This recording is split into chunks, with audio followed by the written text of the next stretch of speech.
pertemuan kelima ya.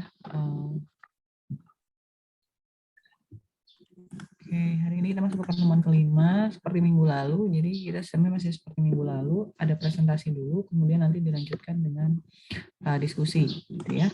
Nanti jika ada materi tambahan, nanti akan saya berikan materi tambahan baik dari saya maupun Pak Cip. Nah, untuk hari ini kita mulai dulu ya diskusinya, diskusi dan presentasinya. Silakan kelompok 3 bisa dimulai.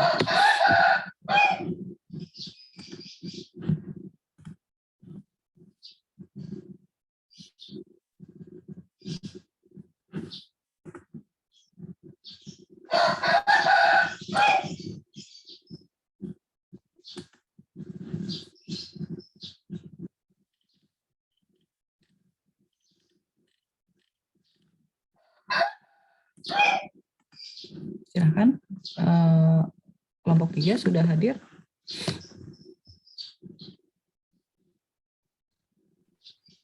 Ya, siap. Kelompok 3 sudah lengkap ya. Bisa kita mulai. Bismillahirrahmanirrahim. Ya, bisa dimulai, Bu. Silakan Ina, Kak. Boleh. Assalamualaikum warahmatullahi wabarakatuh. Selamat pagi, salam sejahtera untuk kita semua. Yang saya hormati Bu Prima selaku dosen mata kuliah pendidikan pedesaan, sosiologi pedesaan. Yang saya hormati Bapak Muhammad Zid dan juga teman-teman sekalian yang saya banggakan. Alhamdulillah hari ini kita masih bisa melakukan proses pembelajaran kembali dan hari ini kita akan mendengarkan presentasi dari kelompok 3 dengan judul materi yaitu mengenai sejarah perkembangan Undang-Undang Pedesaan di Indonesia. Adapun kelompok dari anggota dari kelompok 3 ini, yang pertama ada Ahmad Joha, yang kedua ada Cindy Florensin, yang ketiga Gita Fauzia, dan yang keempat Winda Adisha. Mungkin bisa dibantu untuk share screen. Langsung saja kepada kelompok 3, saya persilahkan.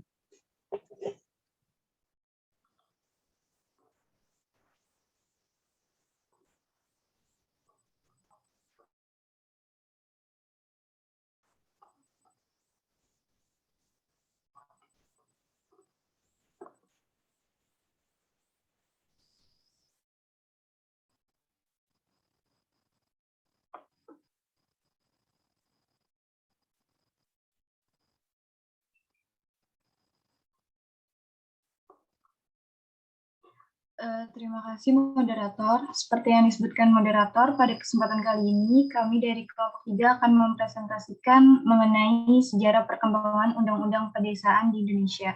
Next.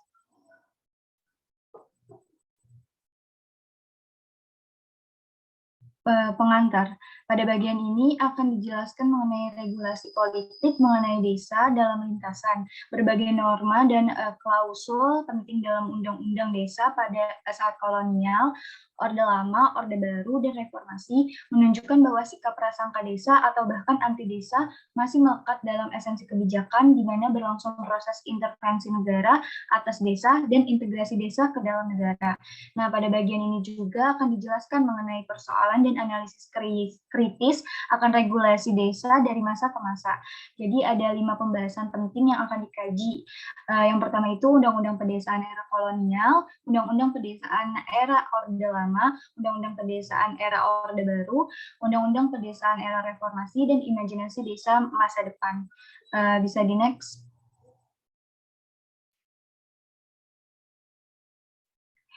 Yang pertama, Undang-Undang Pedesaan era kolonial. Cikal bakal pengaturan tentang daerah dan desa berawal pada tahun 1854,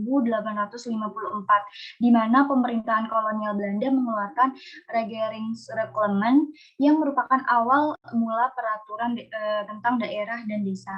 Nah, pada dalam pasal 71 menegaskan tentang kedudukan desa, yakni yang pertama bahwa desa yang dalam peraturan itu disebut inland Gementan, atas pengesahan kepala daerah atau residen berhak untuk memilih kepalanya sendiri dan pemerintah desanya sendiri.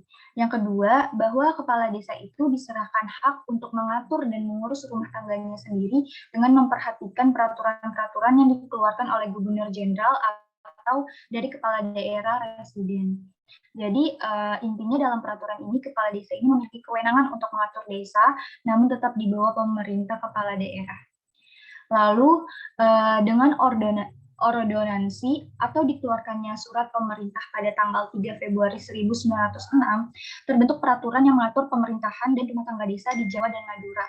Peraturan itu dimuat dalam Statblad 1906 nomor 83 yang diubah dengan Statblad 1910 nomor 591, Statblad 1913 nomor 235, dan Statblad 1919 nomor 217, dikenal dengan nama Elang Gementan Ordonanti.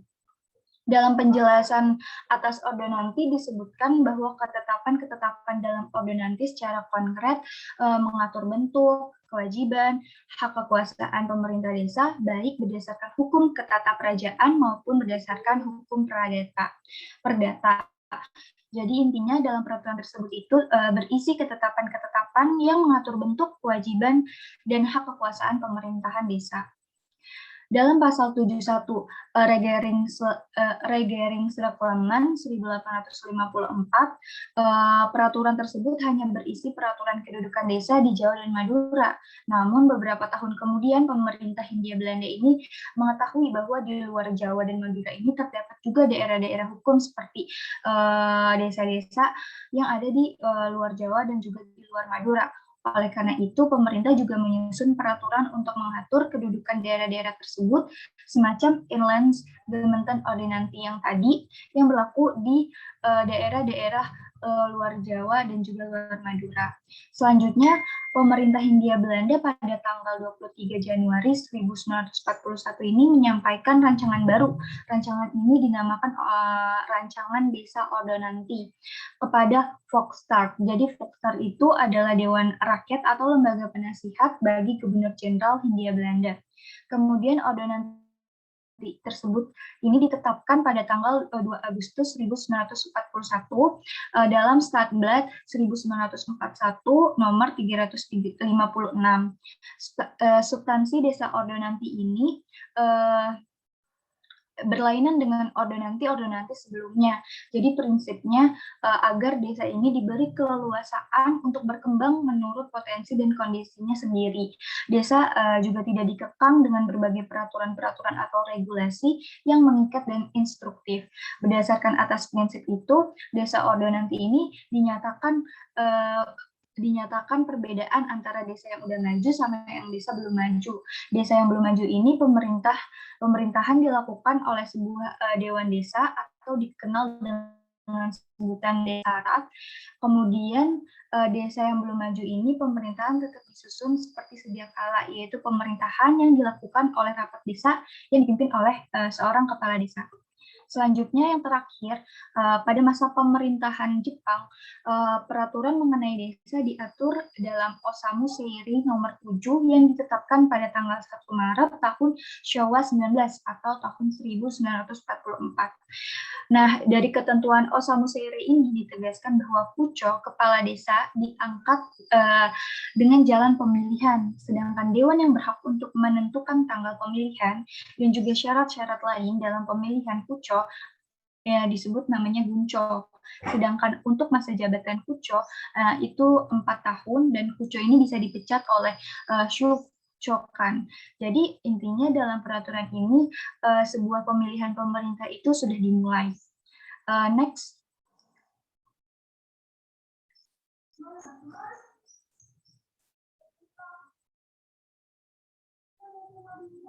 Nah, berikut ini susunan pemerintahan di masa kolonial Jepang.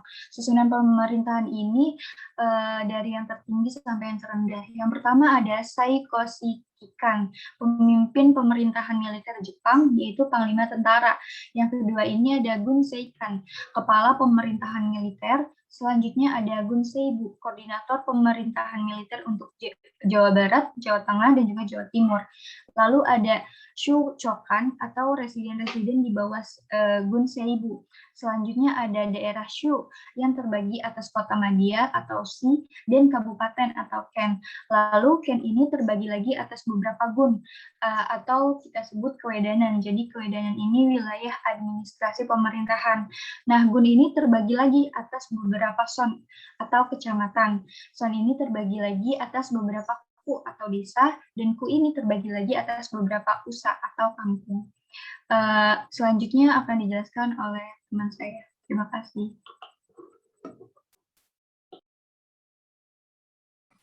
Oke, selanjutnya ada Undang-Undang Pedesaan era Orde Lama. Boleh di next. Nah, pada pasca kemerdekaan, yaitu tanggal 17 Agustus 1945, Badan Pekerja Komite Nasional Pusat mengeluarkan pengumuman nomor 2 yang ditetapkan menjadi Undang-Undang nomor 1 tahun 1945. Undang-Undang nomor 1 tahun 1945 ini mengatur kedudukan desa dan kekuasaan Komite Nasional Daerah sebagai badan legislatif yang dipimpin oleh seorang kepala daerah. Letak otonomi terbawah bukanlah kecamatan, melainkan desa.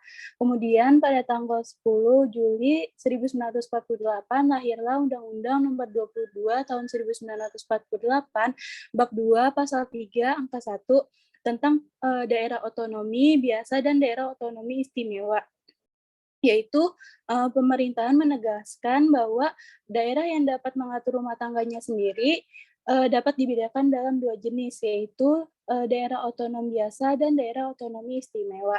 Daerah-daerah ini dibagi menjadi 3 tingkatan, yaitu provinsi, kabupaten atau kota besar, desa atau kota kecil. Desa sebagai daerah otonom berhak mengatur dan mengurus pemerintahannya sendiri.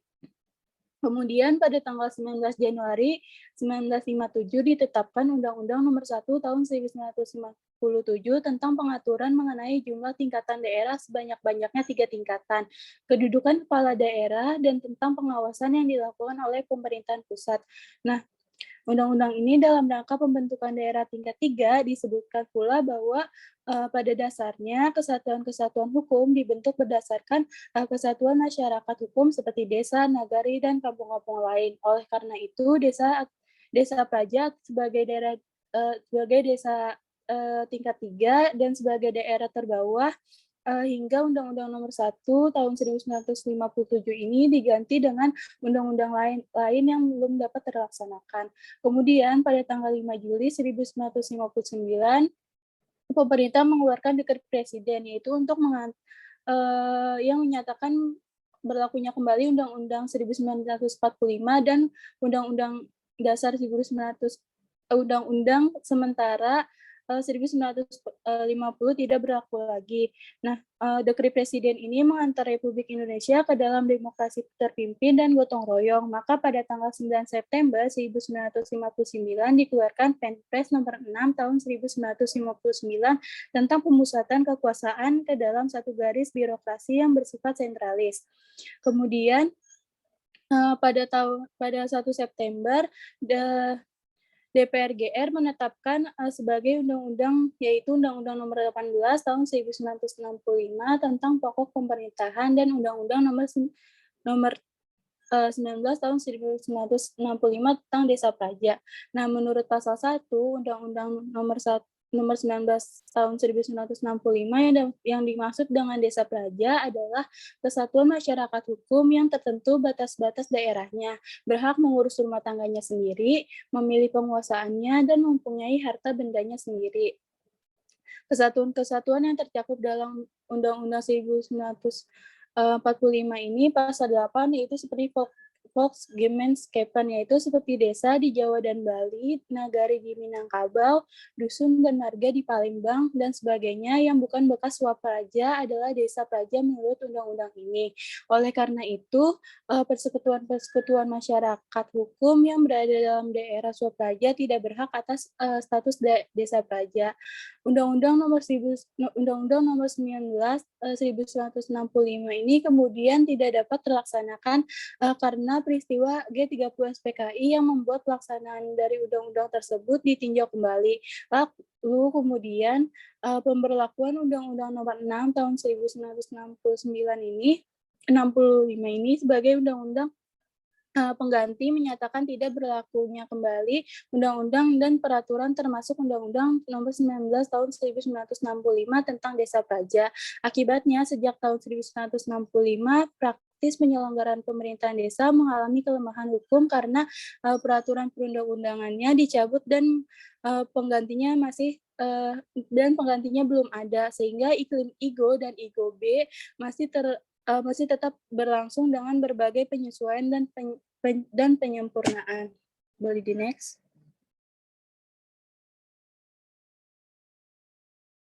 Kemudian selanjutnya ada Undang-Undang Pedesaan era Orde Baru. Next. Nah, Undang-Undang Nomor 5 tahun 1979, mohon maaf sebelumnya ada kesalahan. Undang-Undang Nomor 5 tahun 1979 ini mengarah pada keanekaragaman bentuk susunan pemerintahan desa dengan corak nasional, dan pemerintahan desa ditetapkan sebagai organisasi pemerintahan terendah di bawah camat serta berhak menyelenggarakan rumah tangganya sendiri dalam Ikatan Negara Kesatuan Republik Indonesia. Seperti itu, maka desa-desa hanya berhak menyelenggarakan rumah tangganya sendiri dan tidak dinyatakan dapat mengurus dan mengatur rumah tangganya sendiri.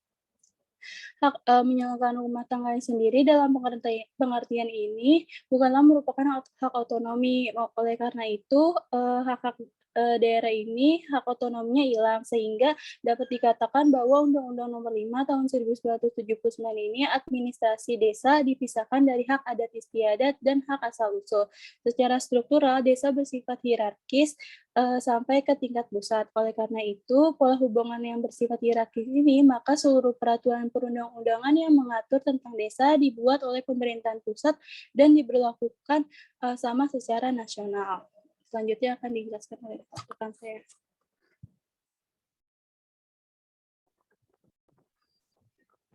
Jadi selanjutnya itu ada Undang-Undang Pedesaan. Next.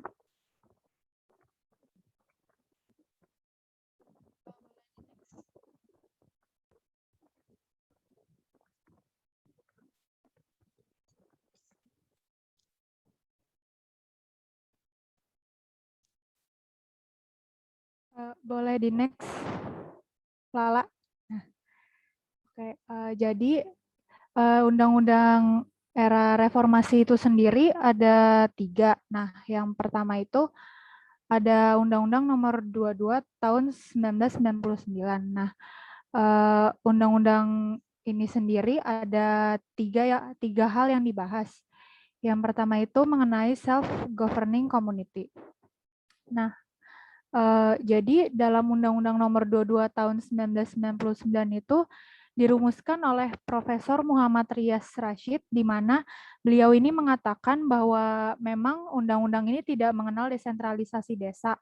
Namun semangat dasar dari Undang-Undang Nomor 22 tahun 1999 ini yaitu dia memberikan pengakuan terhadap keragaman dan keunikan desa sebagai self-governing community, yang tentunya self-governing community ini merupakan manifestasi terhadap makna istimewa dalam pasal 18 UUD 1945. Nah, selain itu secara normatif Undang-Undang Nomor 22 tahun 1999 ini menempatkan desa tidak lagi sebagai bentuk pemerintahan terendah di bawah camat, melainkan sebagai kesatuan masyarakat hukum yang berhak mengatur dan mengurus kepentingan masyarakat setempat sesuai hak asal-usul desa. Nah, selanjutnya itu mengenai desentralisasi. Nah, desentralisasi dalam Undang-Undang Nomor 22 tahun 1999 itu mendorong bangkitnya identitas lokal di daerah. Karena selama Orde Baru itu, identitas politik ini dihancurkan dengan proyek penyeragaman ala desa di Pulau Jawa. Nah, bagi pemimpin dan masyarakat lokal sendiri, identitas itu diyakini sebagai nilai, norma, simbol, dan budaya yang membentuk harga diri, eksistensi, dan pedoman untuk mengelola pemerintah serta relasi sosial dan senjata dalam mempertahankan diri dalam menghadapi gempuran dari luar. Misalnya itu kayak Provinsi Sumatera Barat yang kembali ke bentuk nagari sejak tahun 2000 atau 2001, lalu ada Kabupaten Tanah Toraja yang telah mengukuhkan kembali ke bentuk Lembang dan beberapa kabupaten di Kalimantan Barat yang berjuang untuk kembali ke bentuk pemerintahan Binua. Nah, selanjutnya itu ada alokasi dana desa atau ADD. Nah, jadi eksperimentasi otonomi desa yang serupa itu dengan keluarnya kebijakan alokasi dana desa atau ADD di sebagian kecil kabupaten sejak 2001. Nah, di mana Kabupaten Solok dan Sumedang ini menjadi salah satu kabupaten perintis ADD sejak 2001 yang akhirnya disusul kabupaten lain. Nah, memang dalam undang-undang ini dan Undang-Undang Nomor 25 Tahun 1999 itu tidak secara eksplisit mengatur mengenai perimbangan keuangan yang terformula kepada desa, sehingga desa itu hanya memperoleh bantuan keuangan dari pusat, provinsi, dan kabupaten yang akhirnya mengakibatkan sebagian besar kabupaten itu hanya menerapkan konsep bantuan guna mengalihkan dana ke desa. Misalnya itu adanya skema dana pembangunan desa atau DPD yang merupakan bentuk lain dari Impres Bandes dalam membantu pembiayaan pemerintah dan pembangunan desa. Boleh di next.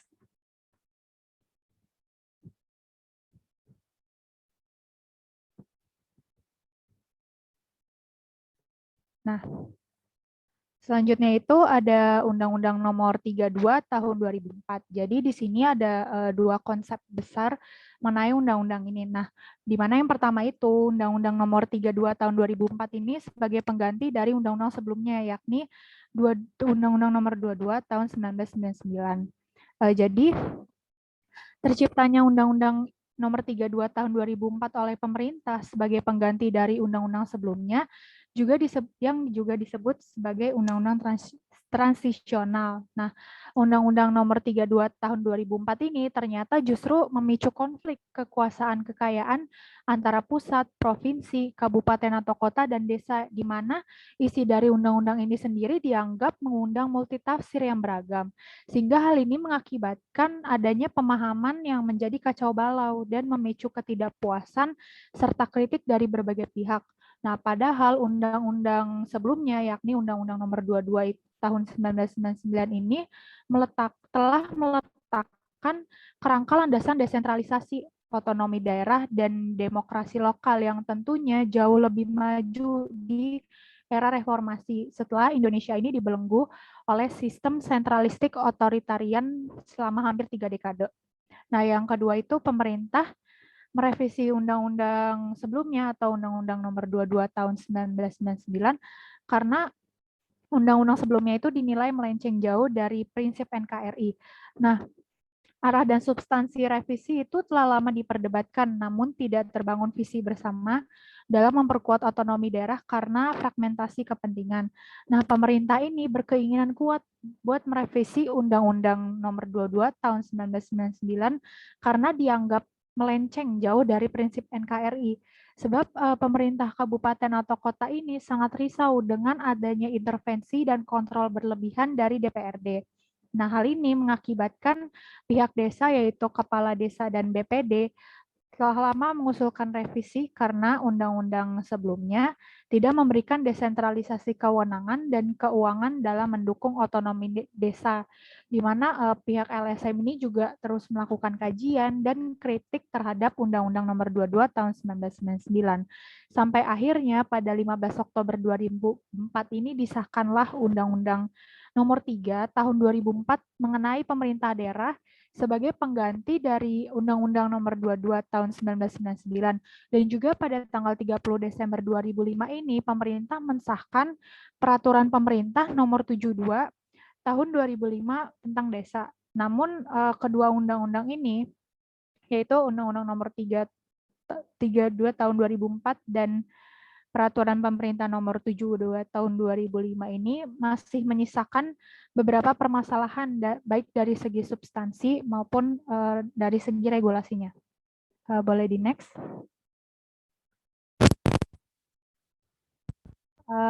Selanjutnya ada Undang-Undang Nomor 6 Tahun 2014. Nah, jadi di sini terdapat beberapa pasal dalam Undang-Undang Nomor 6 Tahun 2014. Nah, di sini ada pasal 5 di mana isinya desa berkedudukan di wilayah desa dan kota, yang artinya dari pasal ini kita dapat melihat terbukanya peluang dalam pembentukan desa di wilayah administrasi kota. Terus ada pasal 7 ayat 2 yang isinya penataan desa sesuai dengan ketentuan peraturan perundang-undangan.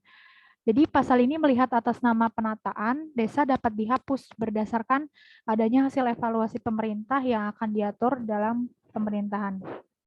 Nah, ada pasal 7 ayat 3, yaitu penataan bertujuan salah satunya mewujudkan efektivitas penyelenggaraan pemerintahan desa, yang artinya pasal ini memiliki kecenderungan pembangunan desa yang diarahkan pada padat modal dalam pembangunan pedesaan. Nah, pasal ini juga bercermin pada arah pembangunan nasional yang menekankan indikator pembangunan pada pertumbuhan yang cenderung meninggalkan konsep pemerataan. Nah, pada pasal 8 ayat 3F dari segi isinya ini, dari pasal ini kita bisa melihat bahwa adanya potensi konflik batas desa yang tinggi karena undang-undang di pasal 8 ini hanya mengakui batas desa dengan kartometrik yang hanya dapat dilakukan oleh pemerintah. Padahal sebagian besar desa, khususnya di pinggir hutan dan pesisir itu kan belum memiliki batas desa secara resmi. Artinya batas desa ini belum dapat ditentukan jika desa tersebut memiliki peta, dan jika hal itu terjadi maka batas desa yang memang sudah diakui masyarakat tidak akan dibenarkan pemerintah. Lalu dari isi dari pasal 9 yang bisa kita lihat di PPT ini membuktikan bahwa atas nama program strategis, jadi ada program pemerintah namanya Waduk Dalam Bendungan ini, desa kemungkinan dapat dihapus karena warga desa yang tidak memiliki kuasa dalam mempertahankan desanya. Akibat adanya program nasional yaitu Waduk Dalam Bendungan ini, dan hilangnya desa akibat pembangunan ini yang memang notabene bukan untuk kepentingan desa, akhirnya mencerminkan desa tersebut tidak lagi ditempatkan sebagai subjek, tapi objek pembangunan. Lalu isi dari pasal 11 ini mengimplementasikan adanya perubahan status desa menjadi kelurahan yang mampu menjadi celah bagi pemerintah desa dan perangkatnya dalam mendapat keuntungan finansial. Sebab dalam pasal 11 ayat 2, kepala desa dan perangkatnya akan mendapat dana pesangon dari pemerintah desa akibat status desa yang berubah. Nah, boleh di next.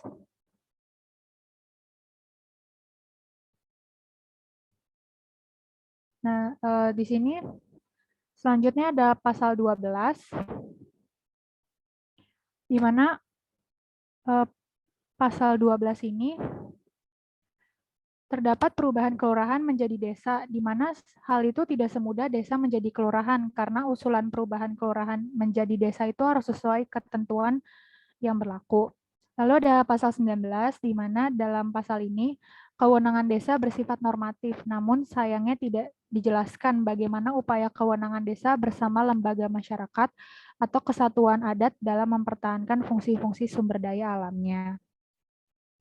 Terus selanjutnya ada pasal 69 ayat 4. Jadi pasal ini tertulis bahwa pemanfaatan lahan harus mendapat evaluasi dari pemerintah kabupaten kota yang sesuai dengan RT RW. Lalu ada pasal 72 berkaitan dengan pendapatan desa, di mana adanya dana yang begitu besar justru menimbulkan gesekan antar golongan elit dalam mengakses dana tersebut, dan ditambah jumlah alokasi dana yang besar ini pada beban anggaran belanja rutin yang membuat lembaga bagian pengawasan dan audit keuangan pemerintah desa harus siap dalam mengelola anggaran pembangunan desa. Nah, lalu ada pasal 74, di mana dalam pasal ini perencanaan pembangunan desa itu harus sesuai dengan rencana prioritas pembangunan daerah atau pemerintah, karena desa sendiri ini tidak memiliki kewenangan dan kemandirian dalam menentukan prioritas pembangunan desa.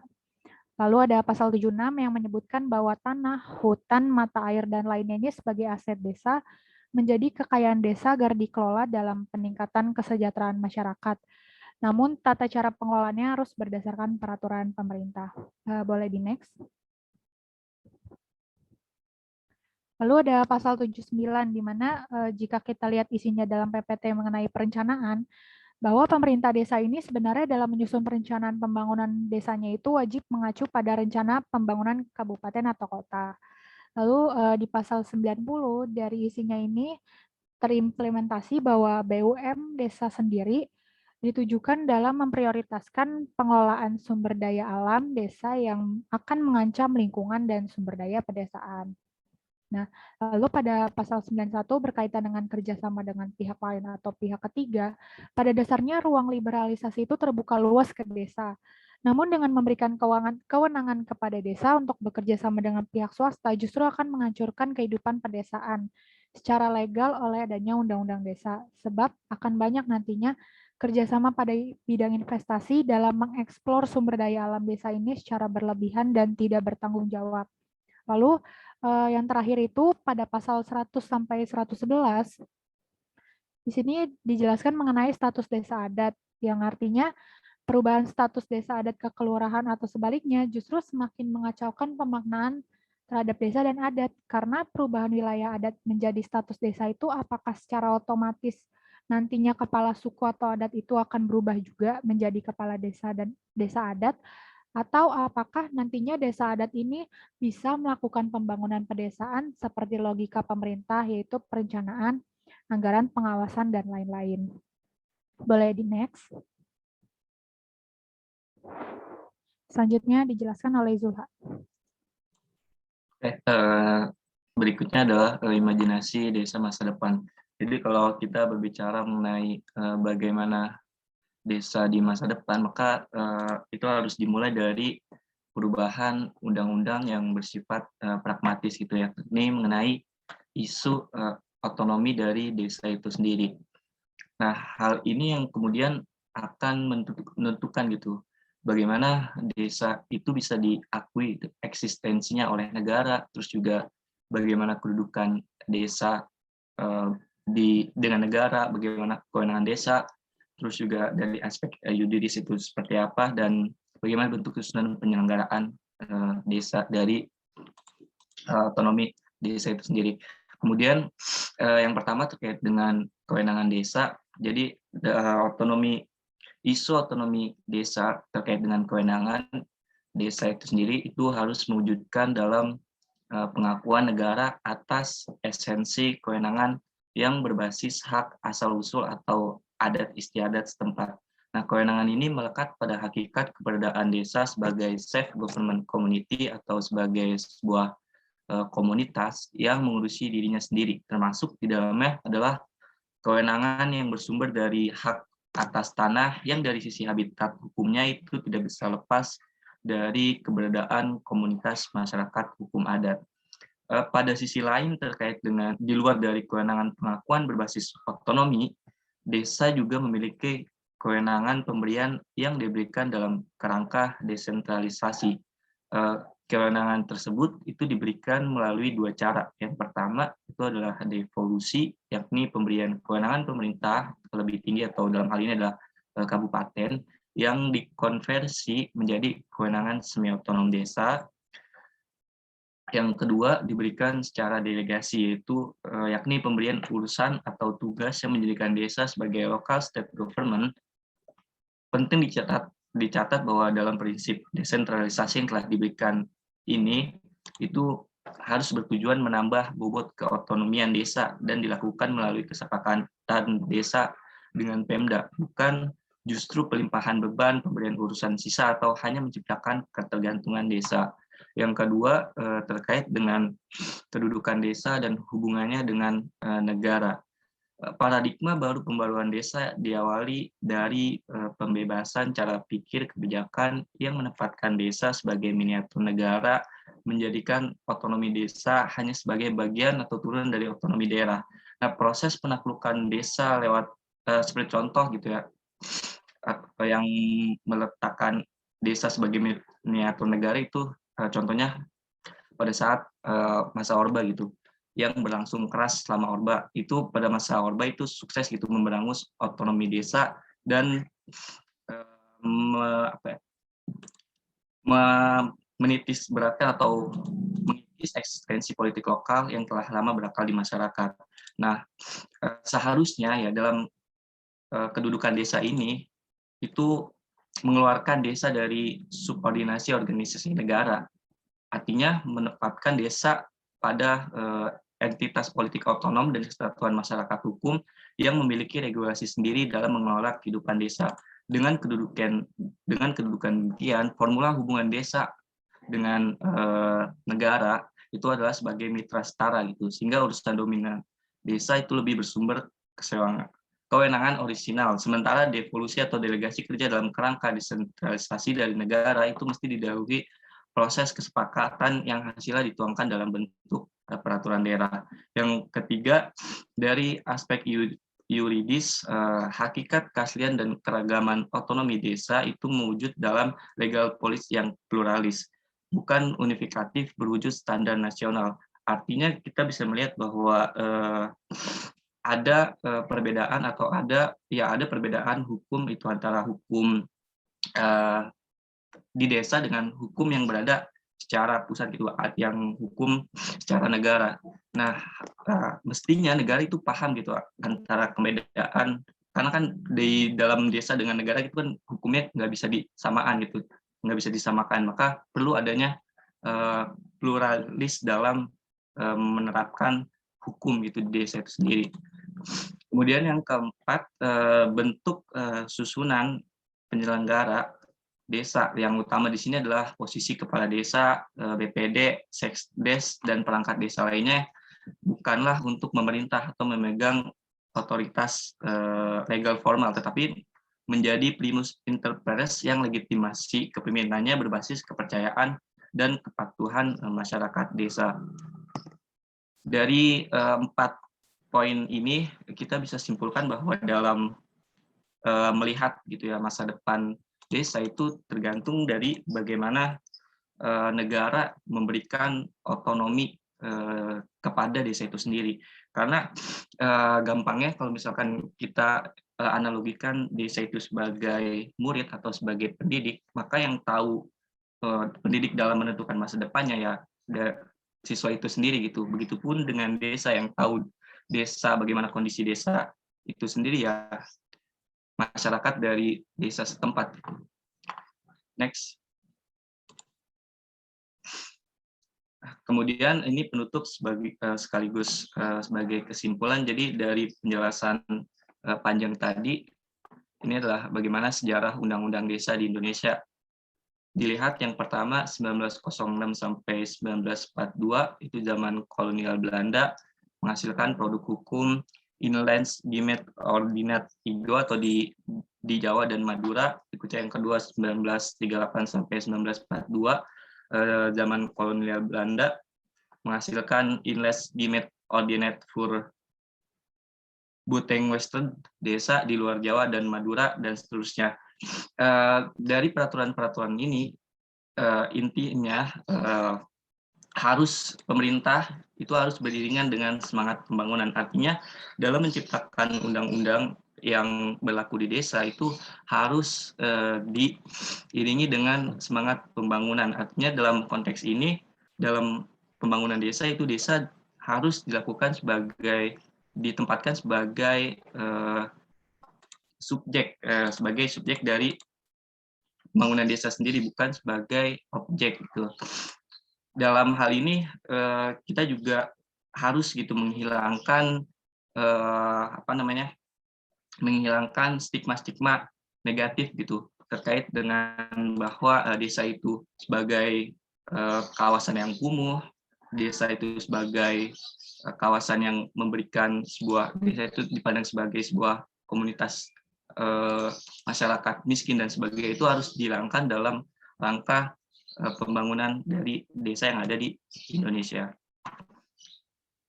Kira-kira seperti itu, kurang lebihnya mohon maaf. Sekian dari kelompok 3.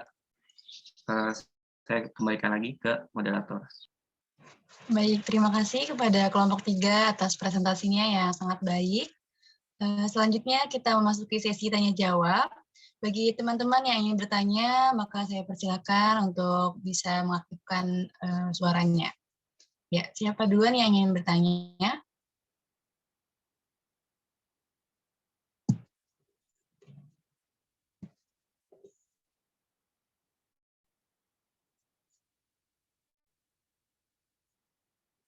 Saya izin bertanya, moderator.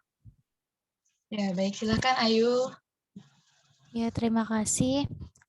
Saya Ayu Fitria Irunisa, izin bertanya pada kelompok, bagaimana tata pemerintahan desa di seluruh wilayah Indonesia saat era kolonialisme, dan apakah seluruh wilayah Indonesia itu memiliki tata pemerintahan yang sama? Terima kasih.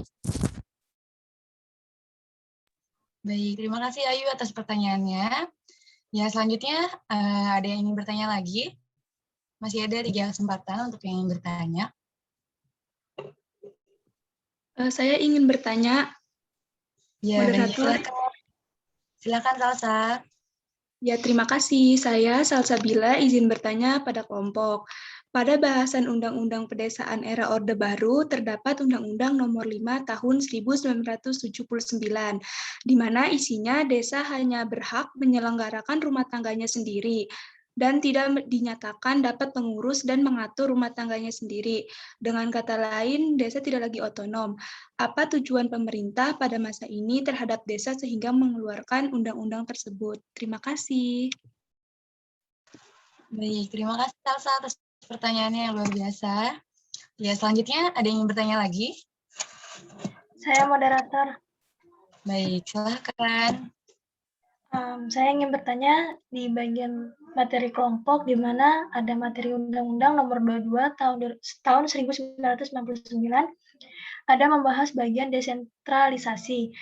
Nah, padahal hal ini sangat rentan terjadinya etnosentrisme dikarenakan keberagaman budaya Indonesia yang pada nyatanya sudah banyak terjadi kasusnya. Terkait hal ini, karena rasa solid yang berada di masyarakat desa itu sangat kuat. Lalu bagaimana menghadapi hal ini? Itu saja moderator. Terima kasih. Terima kasih Dea atas pertanyaannya. Ya, satu lagi penanya, ada yang ingin bertanya? Masih ada satu kesempatan lagi yang ingin bertanya.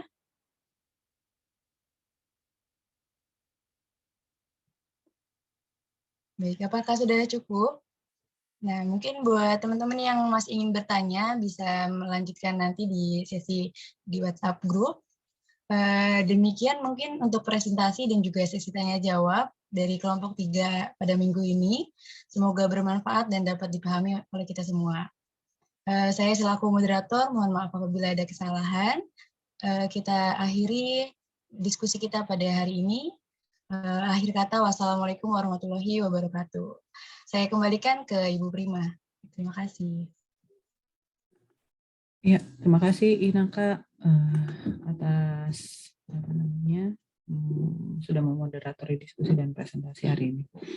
Oke, untuk materi hari ini sebenarnya sudah saya bahas ya di minggu lalu ya, pengantar. Jadi hari ini saya akan bahas sedikit tentang kelembagaan, mungkin agar teman-teman punya gambaran besar apa sih yang dimaksud dengan kelembagaan gitu ya. Jadi dalam dua materi minggu lalu dan minggu ini sebenarnya kita membahas tentang bagaimana desa ini dibentuk dari sebuah organisasi gitu ya, di mana di dalamnya ada yang namanya kelembagaan.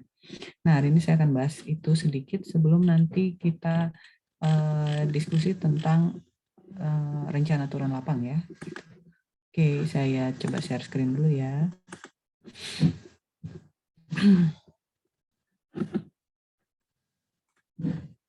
Apa sudah terlihat? Sudah, Bu. Sudah, Bu. Ya. Sudah. Oke, jadi hari ini saya akan memberikan materi tentang kelembagaan. Mungkin tidak fokus terhadap materi yang teman-teman bahas, tapi sebenarnya pada dasarnya melengkapi gitu ya, melengkapi dua materi yang sebelumnya, materi minggu lalu dan materi hari ini.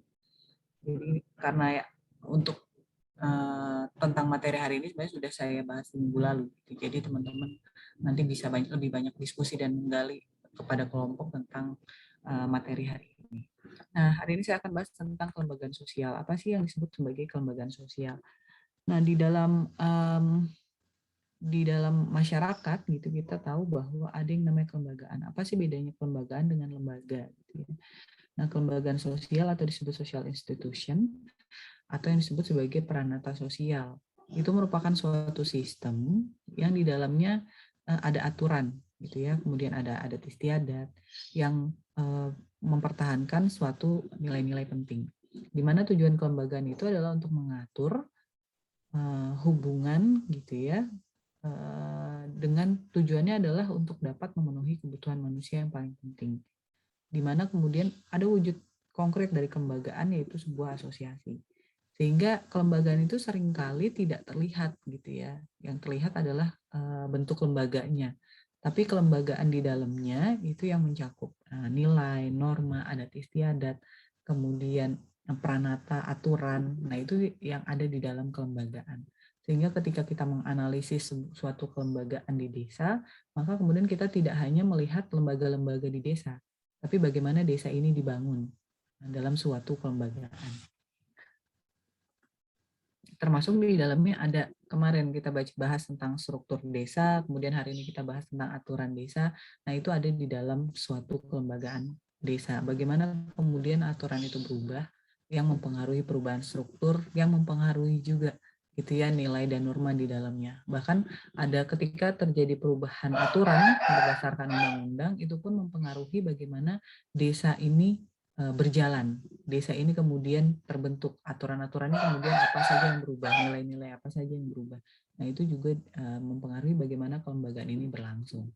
Nah, kelembagaan sosial secara abstrak gitu ya, dan bisa dibuat secara konkret.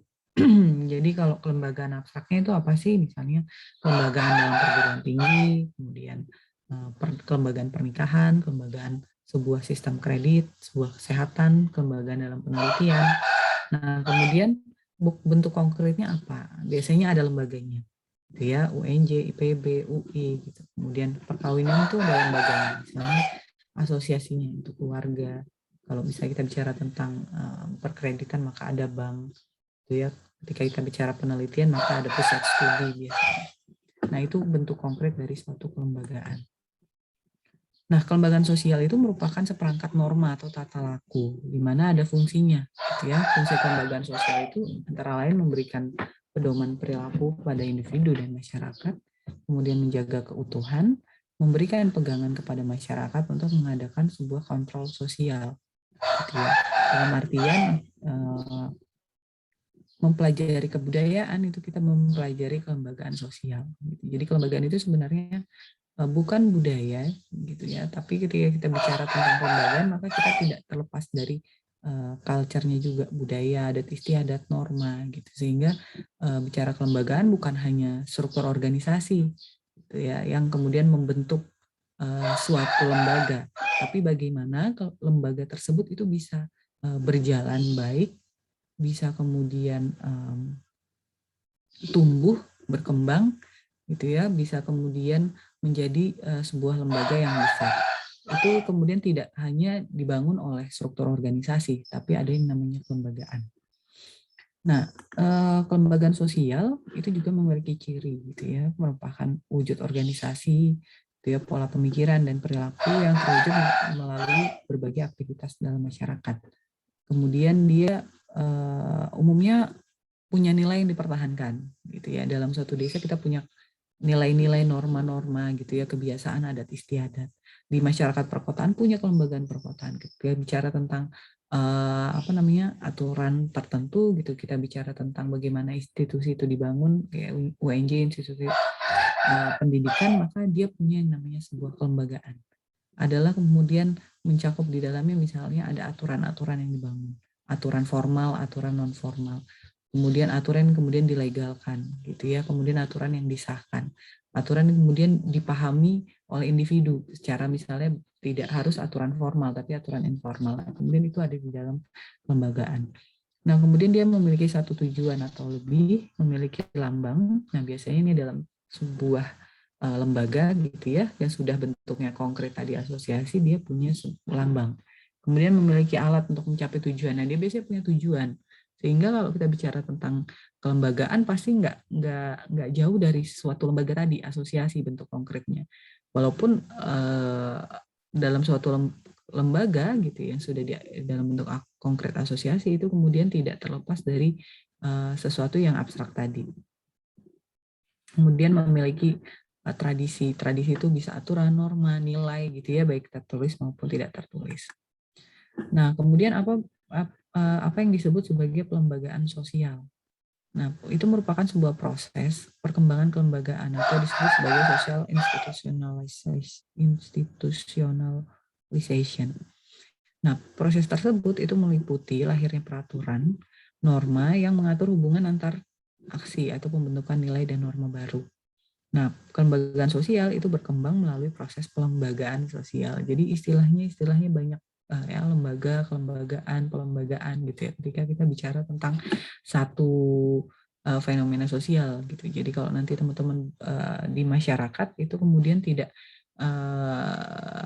tidak melihat satu fenomena itu kacamata kuda gitu ya. Jadi kita bisa melihatnya dari berbagai unsur bagaimana lembaga ini terbentuk. Itu bukan hanya bicara tentang aktor dalam lembaga, dalam struktur lembaga tersebut, tapi apakah lembaga ini kemudian punya nilai, norma, kenapa kemudian dia bisa dibentuk, kenapa kemudian dia bisa bertahan, gitu. Kenapa kemudian misalnya ada kemudian yang bergeser aturan, tata aturan, gitu. Apa yang kemudian mempengaruhi? Itu bicara tentang bagaimana suatu kelembagaan sosial itu kemudian hadir, atau kelembagaan sosial atau yang disebut sebagai sebuah kelembagaan sosial. Nah, proses pelembagaan sosial itu dimulai dari masyarakat itu mengenal, mengakui, menghargai, menaati, menerima norma dalam kehidupan sehari-hari. Kemudian norma itu diterima dan berlanjut sampai proses internalisasi. Jadi kalau bicara tentang burger gitu ya, teori burger dari mulai eksternalisasi gitu ya sampai internalisasi, maka kemudian kita bicara tentang bagaimana suatu hal itu menjadi bagian gitu ya dari kehidupan kita. Nah, ini kalau kita bicara kaitan teman-teman dulu belajar Pancasila dan kewarganegaraan, bagaimana kemudian kita bisa memahami makna dari suatu negara ya, kelembagaan di dalam sebuah institusi kenegaraan yang di dalamnya ada dasar negara gitu ya, kemudian ada pedoman, ada ideologi negara. Bagaimana kemudian itu bisa menjadi bagian, kita bisa kemudian memahami, menaati gitu ya. Kita dimulai dari mengenal dulu, kemudian mengakui, menghargai. Nah, kalau proses hanya mengenal, kemudian kita nggak mengakui dan nggak menghargai, bagaimana kita bisa menaati gitu ya, sampai bisa menerima aturan dan norma tersebut sebagai aturan dan norma yang kita terapkan dalam kehidupan kita sehari-hari. Dan sampai berlanjut sampai proses internalisasi dan menghargai norma tersebut. Ini nanti teman-teman bisa lihat prosesnya ketika teman-teman ada di turun lapang misalnya di Baduy. Baduy itu adalah masyarakat adat gitu ya, yang dia punya aturan, punya kearifan lokal gitu namanya, atau punya culture budaya yang mereka pertahankan. Bagaimana kemudian mereka tidak terpengaruh oleh budaya budaya asing, pengaruh globalisasi, pengaruh teknologi. Bagaimana misalnya mereka berusaha untuk mempertahankan aturan dan norma yang kemarin disampaikan misalnya Mutia sama Pak Tarmiji adalah bagaimana mereka bisa tetap percaya untuk kemudian tidak menggunakan alat elektronik ketika masuk ke Baduy Dalam. Nah, itu adalah proses yang kemudian dinamakan sebagai proses pelembagaan sosial. Bagaimana kemudian aturan gitu yang kemudian sampai pada tahap internalisasi sehingga masyarakat atau orang-orang yang kemudian masuk ke dalam wilayah tersebut itu bisa menghargai norma dan aturan yang ada di situ. Nah, pelembagaan sosial itu kemudian mulai dari tingkat internalisasi gitu ya, dapat dinilai menggunakan tingkatan norma yang mulai dari kuat sampai lemah ikatannya. Nah, tingkatan norma ini biasanya diukur berdasarkan sanksi atau moral, sanksi yang ada di masyarakat. Nah, kalau kita tahu gitu ya, kalau beberapa masyarakat adat atau masyarakat yang tadi kita kaitkan dengan dia masih memiliki istilah desa lain, gitu ya, kayak kemarin saya cerita tentang Ohoy, maka di sana masih ada yang namanya aturan adat yang ditetapkan. Itu dalam sebuah kelembagaan desa, dalam sebuah kelembagaan misalnya kelembagaan sasi atau kelembagaan panglima laut, atau namanya misalnya di Baduy nanti mungkin ada istilah kearifan lokalnya. Ya, kalau misalnya di Nusa Tenggara misalnya kita lihat kelembagaan sasi. Bagaimana kelembagaan sasi ini kemudian punya tingkat internalisasi gitu ya. dan bagaimana itu bisa menjadi kuat internalisasi nilainya atau ternyata dipandangnya lemah karena dia ada sanksi. Sanksinya itu ada sanksi moral dan sanksi masyarakat. Sanksi moral itu biasanya berangkat dari perasaan bersalah. Bagaimana kemudian dia bisa punya rasa bersalah? Karena dia meyakini bahwa sesuatu yang dia lakukan itu salah berdasarkan dia menyalahi aturan-aturan yang sudah disepakati oleh masyarakat di sana. Misalnya sanksi laut gitu. Ketika lautnya sedang ditutup, tiba-tiba dia melaut di wilayah tersebut gitu, berarti dia melanggar aturan sanksi, maka dia selain akan mendapatkan sanksi dari masyarakat berupa hukuman yang ditetapkan oleh raja gitu ya, dia harus membayar sebanyak apa dan lainnya, dia ada sanksi moral, perasaan bersalah, perasaan ketakutan. Nah, itu yang kemudian muncul ke masyarakat sehingga masyarakat tidak akan melakukan sebuah tindakan yang melanggar aturannya. Itu karena mereka percaya bahwa ketika dia melanggar, maka nanti akan ada perasaan bersalah dan perasaan takut gitu ya, misalnya ada ketika dia melanggar sanksi nanti dia akan mendapatkan bencana gitu ya, dia akan mendapatkan tindakan sanksi secara mistis gitu yang kemudian akan dia terima. Nah, itu kemudian menjadi kuat gitu ya untuk kelembagaan tersebut masih bisa dipertahankan. Tapi saya sedang mengkaji tentang persoalan kebiasaan masyarakat di daerah Nusa Tenggara juga tentang kebiasaan dia untuk memakan penyu belimbing. Nah, itu menjadi menarik gitu ya ketika ternyata aturan adat dan aturan agama itu kemudian tidak lagi menjadi dasar seseorang untuk kemudian dia tidak takut. Sehingga kita bisa bicara kelembagaannya ini yang sudah dibangun bertahun-tahun, itu kemudian bergeser nilainya. Kelembagaannya masih ada, adat istiadatnya masih ada, kearifan lokalnya masih ada, tradisinya masih ada. Tapi kemudian tradisi ini kemudian menjadi bergeser nilainya, bergeser maknanya, bergeser fungsinya untuk hanya memenuhi kebutuhan individunya saja. Sehingga itu menjadi satu kajian yang menarik ketika kita melihat bagaimana sebuah kelembagaan yang ada di masyarakat gitu ya, yang sudah bertahan bertahun-tahun itu kemudian bergeser. Apa yang kemudian menjadikan itu bergeser gitu ya. Jadi dia masih tetap melakukan eksploitasi terhadap penyu, walaupun penyunya sekarang sudah masuk salah satu hewan yang dilindungi di Indonesia, tapi dia masih melakukan tindakan eksploitasi untuk memakan penyu karena alasan adat.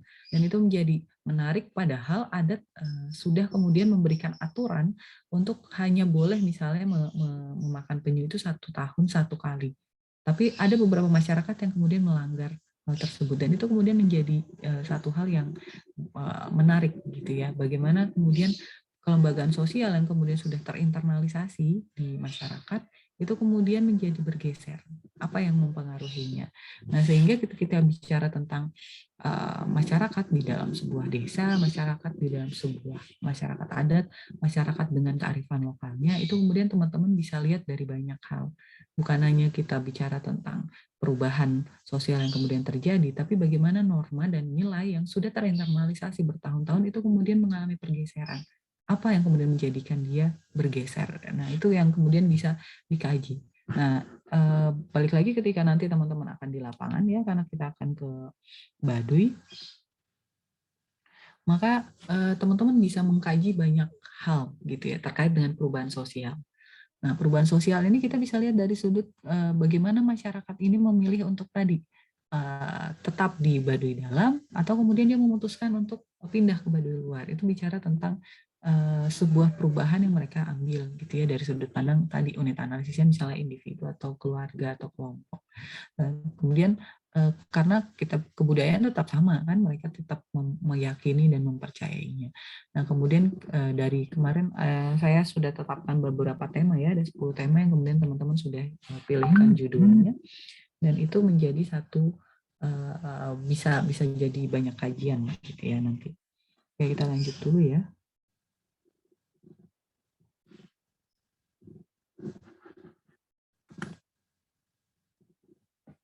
Oke, jadi ada 4 tingkatan norma.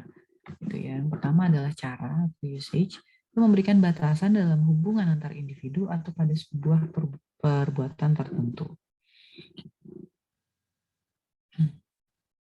Kemudian kebiasaan atau folkways yang memiliki kekuatan mengikat yang lebih besar jika melanggar terdapat sanksi sosial, gitu ya. Jadi kebiasaan tadi. Jadi kita bisa lihat tingkatan normanya ini dari apa aja. Kemudian ketiga ada tata kelakuan atau mores, gitu ya, kebiasaan yang dianggap sebagai cara berperilaku dan diterima sebagai norma, di mana tata kelakuan berfungsi untuk memberikan batasan pada perilaku individu, mengidentifikasi individu dan kelompoknya, menjaga solidaritas antar anggota. Nah, melanggar tata kelakuan itu ada sanksinya tadi ya, sanksi moral dan sanksi hukum.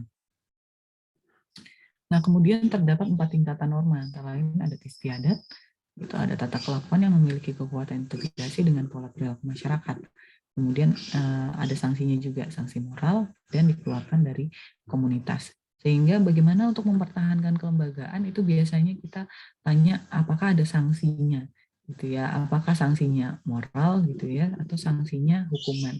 Sama seperti yang mungkin terjadi di dunia maya, gitu, kita bisa kaitkan dengan bagaimana digitalisasi, kemudian digitalisasi dan perkembangan teknologi itu kemudian merubah merubah sanksi yang terjadi di masyarakat yang dulunya misalnya untuk kemudian bisa membuat orang lain menjadi jera, itu dengan memberikan sanksi sosial yang saat ini banyak dilakukan, sehingga tindakan kemudian bisa dilakukan atau kemudian perbaikan bisa dilakukan, atau misalnya sekarang ketika kita memberikan kritik gitu ya kepada KPI yang lagi ramai kemarin misalnya, maka kemudian kita netizen beramai-ramai untuk kemudian melakukan kritik, baru dia melakukan sebuah tindakan, dan itu yang fenomena yang terjadi sekarang. Sehingga secara tidak langsung ketika kita bicara tadi ya, bagaimana kemudian sebuah lembaga, institusi negara ini, gitu ya, institusi negara menetapkan sebuah aturan untuk kemudian bisa menjadikan sebuah lembaga dalam kelembagaan dan institusi ini menjadi tetap bertahan dan dipertahankan. Salah satunya misalnya dengan menerapkan sanksi tersebut, gitu ya, sanksi sosial. Karena misalnya sanksi hukum ternyata tidak terlalu berpengaruh, maka ada yang disebut sebagai sanksi sosial. Nah, gitu ya, kayak gitu teman-teman bisa kaitkan dengan banyak hal. Kemudian ada penggolongan kelembagaan sosial. Nah, dari Pencara Ningrat menjelaskan bahwa kelembagaan kekerabatan atau domestik itu memenuhi kebutuhan kehidupan kekerabatan, gitu ya. Contohnya tadi pernikahan atau kelembagaan ekonomi, gitu ya, untuk memenuhi mata pencarian. Jadi kelembagaan di pertanian, peternakan, gitu ya. Kalau kita tahu bahwa mereka intinya memiliki aturan, nilai, norma, adat istiadat itu di dalam pertanian pun seperti itu. Gitu ya. Kalau bicara bagaimana desa ini berubah, kalau di minggu lalu atau beberapa minggu lalu saya sudah cerita tentang bagaimana desa kelembagaan pertanian, gitu ya, yang kita bicarakan, di mana tadinya perempuan memiliki peran dalam pertanian yang luar biasa karena dia harus misalnya memiliki peran secara produktif di pertanian untuk dapat memotong padi, gitu ya, menggunakan ani-ani. Tapi seiring dengan perkembangan teknologi dan perkembangan zaman, maka kemudian peran perempuan dalam pertanian itu digantikan oleh teknologi. Dampaknya cukup besar, gitu ya, dari perubahan dalam kelembagaan pertanian, dari perubahan teknologi saja itu bisa mempengaruhi perubahan peran yang ada di masyarakatnya. Nah, sehingga ketika bicara tentang masalah sosial, gitu ya, bicara tentang sosiologi, teman-teman kemudian tidak kemudian melihat satu persoalan itu hanya dari satu sudut pandang, gitu ya. Ketika bicara kelembagaan pertanian dan aturan yang kemudian berubah dalam pertanian yang tadinya desentralisasi atau otonomi desa kemudian jadi sentralistik. Nah, apa yang kemudian berubah? Luar biasa dampaknya ya. Tadi kelompok 3 sudah menjelaskan luar biasa dampaknya.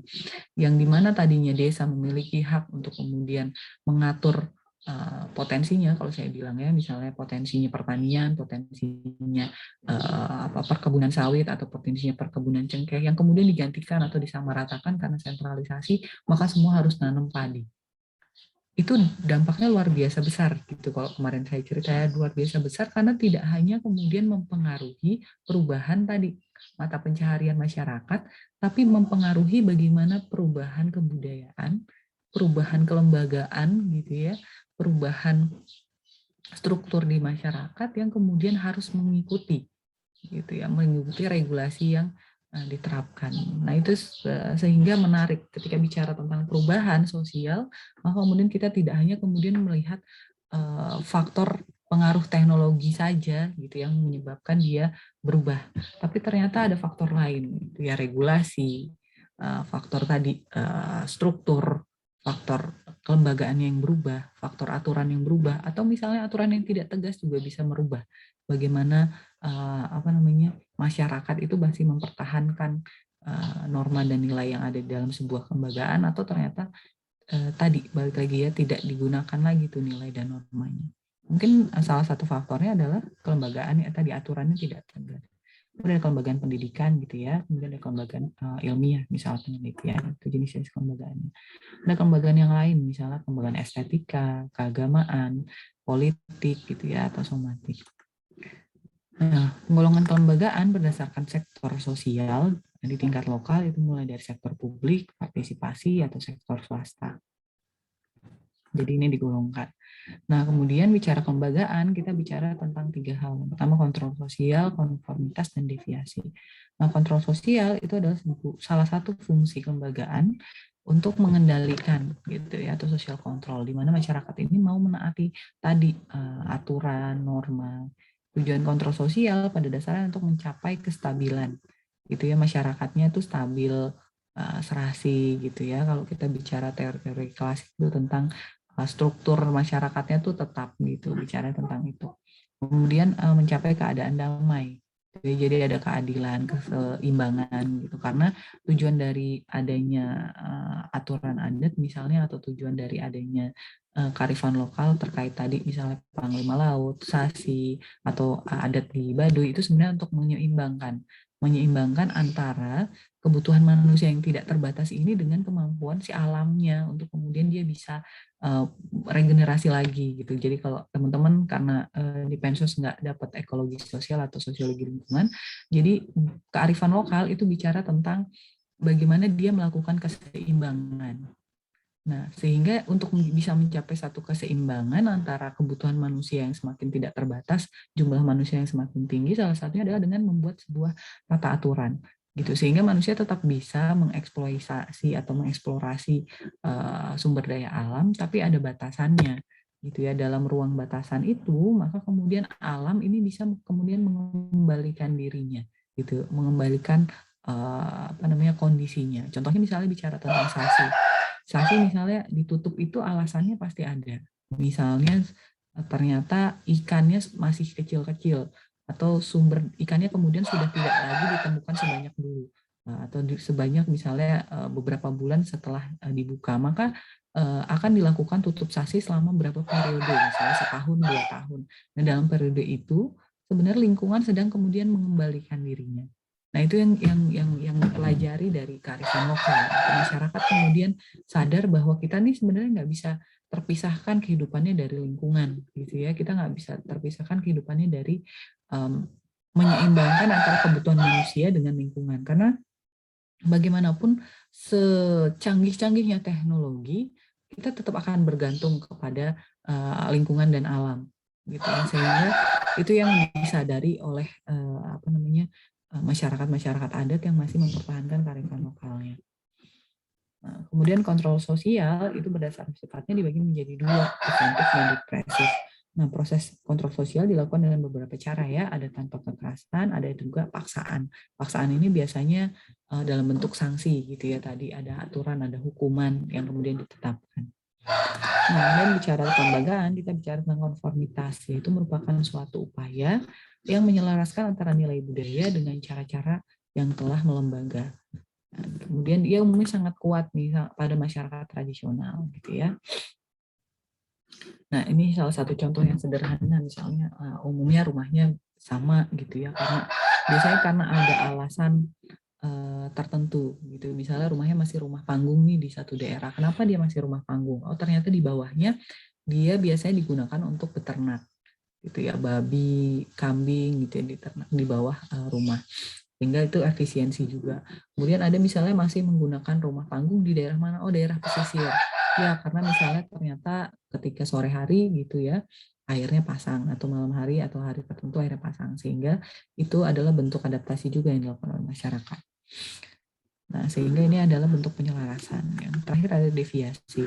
Umumnya terjadi di masyarakat kota gitu ya, umumnya relatif modern. Jadi sudah mulai ada heterogen, dinamis, dan mudah berubah. Nah, deviasi ini terjadi karena biasanya masyarakat itu berupaya untuk selalu menyesuaikan diri. Jadi ini adalah tentang kelembagaan sosial gitu. Jadi kalau kita kaitkan dengan materi kita hari ini, bagaimana suatu struktur desa gitu, desa itu terbentuk, kemudian perubahan tata aturan, perubahan undang-undang itu ternyata merubahnya tidak hanya kemudian berdampak pada perubahan undang-undang saja atau aturan yang turunan dari undang-undang, tapi ada yang kemudian berdampak yang lebih jauh gitu ya secara signifikan. Misalnya tadi kelembagaannya, budayanya gitu ya, kemudian kearifan lokal masyarakatnya. Ketika bicara tentang perubahan desa yang tadinya desa tadi punya otonomi desa, kemudian dia berubah, maka kemudian banyak yang hilang di situ. Nanti bisa teman-teman diskusikan lebih lanjut. Oke, ini materi kita hari ini ya, teman-teman. Ada yang ingin ditanyakan dulu atau kita lanjut dulu ke... Oke, kemarin Mutia udah sharing belum ke teman-temannya tentang jadwal keberangkatan? Mutia ada nggak, Mutia? Ada Mutia? Oh, belum, oke. Ya, jadi ya hari ini saya coba sharing ya. Jadi hari ini kemarin kita sudah ada rapat panitia gitu ya dengan perwakilan dari Pensos A, Pensos B, dan Sospem A dan Sospem B gitu. Jadi rapat panitia. Tujuannya kemarin menentukan tanggal keberangkatan, kemudian rencana survei. Gitu. Dan sekaligus teman-teman nanti akan sudah membuat beberapa hal. Yang pertama adalah surat izin orang tua, TOR, atau proposal kegiatan, dan yang terakhir membuat apa saja nih yang akan dicari selama survei, yang akan survei. Nah, yang pertama kita akan pergi berangkat itu tanggal, coba sebentar ya, tanggal berapa ya Mutia? Saya lupa kemarin nih, 27 sampai 29 ya? Iya. Ya, jadi untuk Pensos itu akan berangkat tanggal 27 sampai 29 Oktober 2021 gitu ya. Dan kemudian nanti Sospem di 29 sampai 31. Jadi teman-teman nggak berbarengan, akan Pensos dulu berangkatnya. Nah, kemudian sebelum keberangkatan gitu kita akan melakukan survei awal. Survei awal itu kemarin disarankan oleh tim dan dosen adalah paling cepat bisa dilakukan di Sabtu atau Minggu ini atau maksimal di minggu depan. Nah, sehingga itu yang kemudian harus teman-teman siapkan. Nah, dari Pensos A sendiri, tujuan survei itu untuk apa? Karena pertama, teman-teman nanti, ini kan adalah kepanitiaan mandiri, ya teman-teman ya. Kenapa kemudian disarankan kepanitiaan yang mandiri adalah pertama untuk menyederhanakan pengeluaran gitu, karena ketika misalnya teman-teman akan menggunakan IO, yang pertama pasti budget pengeluarannya akan besar gitu ya. Belajar dari kakak kelas kalian yang di 2017 mungkin memang santai sih Bu, nggak usah ngapa-ngapain, kita cuma ngumpulin uang gitu ya, kemudian tinggal berangkat. Tapi ketika kita menggunakan IO, maka teman-teman nggak akan belajar banyak hal gitu ya. Sedangkan proses studi lapangan itu kemudian tidak hanya belajar tentang bagaimana meneliti di lapangan, tapi bagaimana teman-teman menjalin relasi juga dengan masyarakat gitu ya. Bagaimana teman-teman membangun interaksi dengan masyarakat gitu ya, sehingga peran panitia di sini bukan kemudian nanti menggantikan IO gitu ya. Panitia di sini fungsinya sebenarnya sebagai koordinator saja, jadi teman-teman jangan kemudian mikir ketika saya nggak mau jadi panitia, nanti di lapangan saya direpotin lagi sama teman-teman saya mau penelitian, malah teman saya ini gimana nih makannya, ini gimana nih tidurnya gitu ya. Jadi nggak seperti itu gitu ya. Fungsi panitia itu sebenarnya mengkoordinir.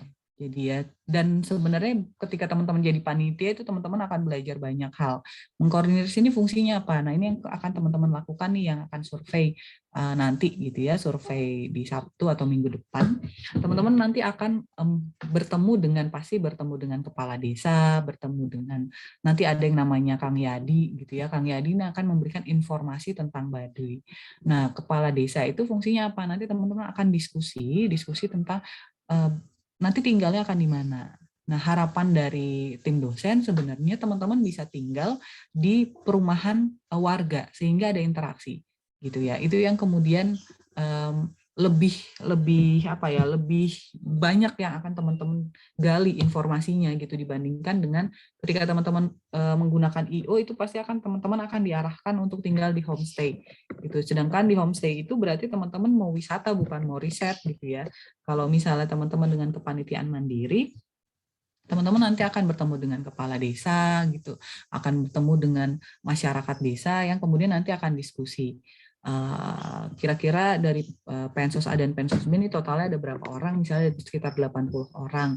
Nah, itu kira-kira bisa nggak ditempatkan misalnya di rumah siapa aja, rumah masyarakatnya. Nah, dari situ nanti si panitia yang survei akan menentukan berapa rumah yang akan digunakan sebagai tempat tinggal. Gitu ya, rumahnya si A, si B, si C, si D.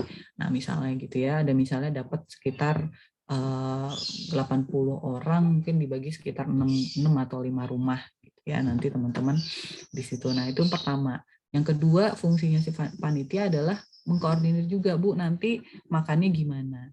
Nah, biasanya itu langsung dikomunikasikan gitu ya dengan pihak yang punya rumahnya. Apakah kemudian akan dimasakin oleh yang punya rumah, nanti tinggal teman-teman komunikasi saja, yang tinggal di situ komunikasi dengan ibu yang punya rumahnya. Jadi fungsinya panitia awal atau panitia penyelenggara ini kemudian tidak nanti di lapangan, Mutia saya belum makan nih, masa di rumah saya nggak ada yang masak, nggak gitu. Jadi ketika nanti Mutia sudah nempatin misalnya gitu ya, Ayu, Fahrizal, Inaka gitu, itu beda-beda rumah, ya Ayu kemudian misalnya yang sama teman-teman yang tinggal di dalam satu rumah itu yang koordinasi dengan yang punya rumah gitu ya, mau nggak bisa makan, mau nggak airnya mati, mau misal listriknya mati, ya teman-teman yang kemudian ngobrol sama yang punya rumah, ini gimana Bu solusinya, itu makannya gimana dan sebagainya. Itu kemudian jadi fungsinya panitia itu kemudian nggak jadi panitia penyelenggara kayak teman-teman misalnya menyelenggarakan kegiatan mahasiswa gitu ya.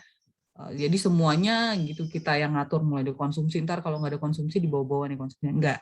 Jadi fungsinya memang sebagai koordinator. Jadi koordinator itu adalah memastikan gitu ya, nanti ketika di lapangan nih, datang ke lapangan udah ada rumah-rumahnya, udah dikomunikasikan juga nih makannya seperti apa, budgetnya gitu, sehingga pas di survei sebenarnya yang ditentukan adalah pertama adalah berapa sih biaya penginapannya, karena penginapannya akan dilakukan di rumah-rumah warga gitu kan, sehingga nanti misalnya Mutia dan teman-teman panitianya menentukan satu rumah tuh biasanya dibayarnya berapa per hari gitu kan ya, sehingga itu bisa di-share tuh, misalnya satu rumah ada 10 orang, per harinya bayarnya 1 juta, berarti kan satu orang cuma 100.000, itu kan jauh lebih murah dibandingkan dengan homestay gitu kan. Nah 1 juta misalnya udah include makan nggak Bu?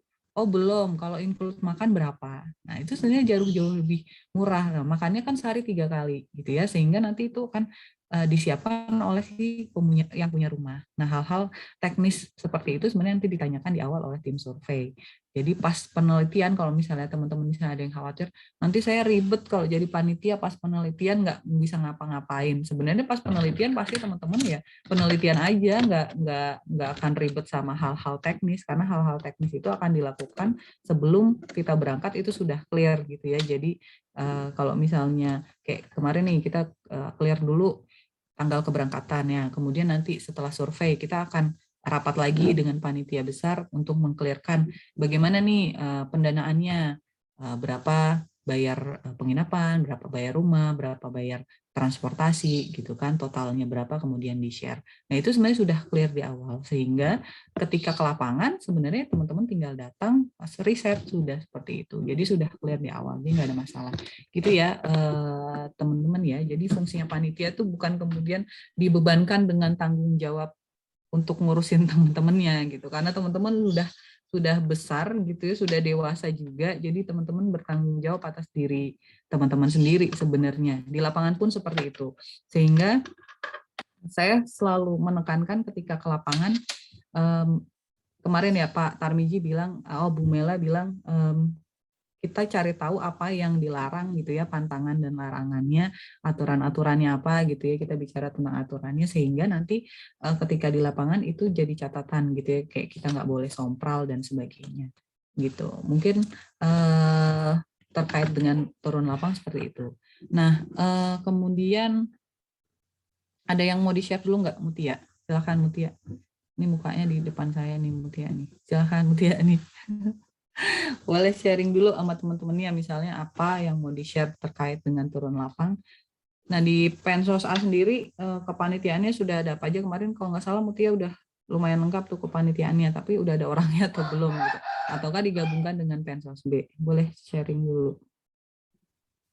Iya Bu, jadi untuk kepanitiaan itu kita udah terbentuk. Sejauh ini udah ada acara, terus ada humas, ada akomodasi, ada perkap, dokumentasi, konsumsi, sama P3K. Terus kalau untuk siapa-siapanya aja itu sejauh ini udah lengkap Bu, cuman mungkin di akomodasi kita ada kurang 1 orang, sama di dokumentasi kurang 1 orang. Terus untuk pembagian job desk saya juga saya udah nulis, cuman emang belum saya share aja karena itu tadi orang-orangnya tadi belum lengkap. Terus untuk survei, nanti kan surveinya nanti besok hari Sabtu, itu kita bareng sama Sospem. Dari Sospem ada 4 orang, terus dari kita juga ada 4 orang. Terus untuk kepanitiaan, seperti yang Ibu sarankan, kita kelas A sama B dibarengin aja Bu. Iya, betul. Jadi kepanitiaannya tidak ada kepanitiaan Pensos A, Pensos B ya. Jadi kepanitiaannya kepanitiaan gabungan gitu ya antara Pensos A dan Pensos B. Tapi misalnya teman-teman punya koordinasi antar kelas juga nggak apa-apa. Tapi secara umum untuk keberangkatan nanti panitianya panitia gabungan. Nah kemudian berarti nanti surveinya hari Sabtu ini ya, Mutia ya? Iya Bu. Dengan sama Adam berarti ya? Iya. Kalau dari Pensos ada saya, Aurel, Dinda, sama Bagas. Kalau dari Sospem, setahu saya Adam sama siapa lagi gitu, saya nggak tahu. Ya, udah. Tapi nanti bareng. Iya, berarti bareng ya sama Sospem ya. Nah, berarti yang harus disiapkan setelah ini adalah teman-teman nanti mengumpulkan draft judulnya ya ke Mutia, draft judul per kelompok. Itu fungsinya adalah nanti apakah di sana ada kajiannya atau tidak. Itu ya Mutia ya kemarin ya dari Pak Tarmiji. Nah, jadi bukan kemudian Mutia harus nyari ini ada kajiannya atau enggak. Jadi nanti pas diskusi gitu ya, tim survei mungkin tanya, Mutia baca dulu judulnya ada apa aja gitu, misalnya ada migrasi, tentang migrasi ada enggak, tentang perempuan ada enggak misalnya gitu ya, tentang apa namanya kearifan lokalnya ada apa enggak gitu. Nah kemudian nanti ketika misalnya ada yang kira-kira judulnya enggak ada, berarti nanti kelompoknya mungkin bisa mengganti judulnya gitu ya, menggeser setelah nanti teman-teman survei dapat hasil dari lapangan gitu. Kemudian ada yang mau ditanyakan dulu enggak kira-kira dari teman-teman terkait dengan silakan. Saya izin bertanya Bu. Jadi kemarin kan Pak Tarmizi itu bilang kalau kita penelitiannya itu di Baduy Dalam dan istirahatnya di Baduy Luar. Itu berarti kita kayak bolak-balik dari Baduy Luar ke Baduy Dalam setiap hari gitu ya Bu? Oh ya, jadi itu teknis ya Ayu ya. Oke. Jadi kalau bolak-balik Baduy Luar Baduy Dalam itu kemungkinan mungkin enggak gitu ya. Jadi kemarin seperti yang diomongin sama Pak Tarmiji, jika riset teman-teman atau judulnya itu kemudian harus dicari di Baduy Dalam, berarti nanti teman-teman ke Baduy Dalam. Nanti setelah selesai riset, maka kemudian balik ke penginapan di Baduy Luar gitu ya. Tapi kita nggak mungkin nginep di Baduy Dalam, jadi pasti penginapan di Baduy Luar.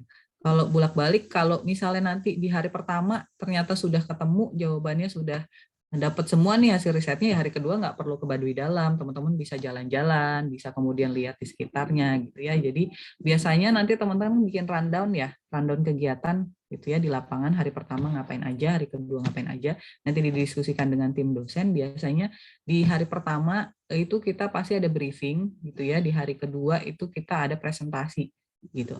Jadi briefing itu tujuannya untuk ngelihat apakah di malam hari ya, jadi setelah teman-teman pulang istirahat, biasanya kita akan briefing di jam 7 sampai jam 9 malam gitu ya, di malam hari jam 7 jam 8 gitu, maksimal mungkin jam 10 malam itu kita briefing di hari pertama. Jadi kita kan 3 hari ya, hari pertama, hari kedua, hari ketiga itu pulang.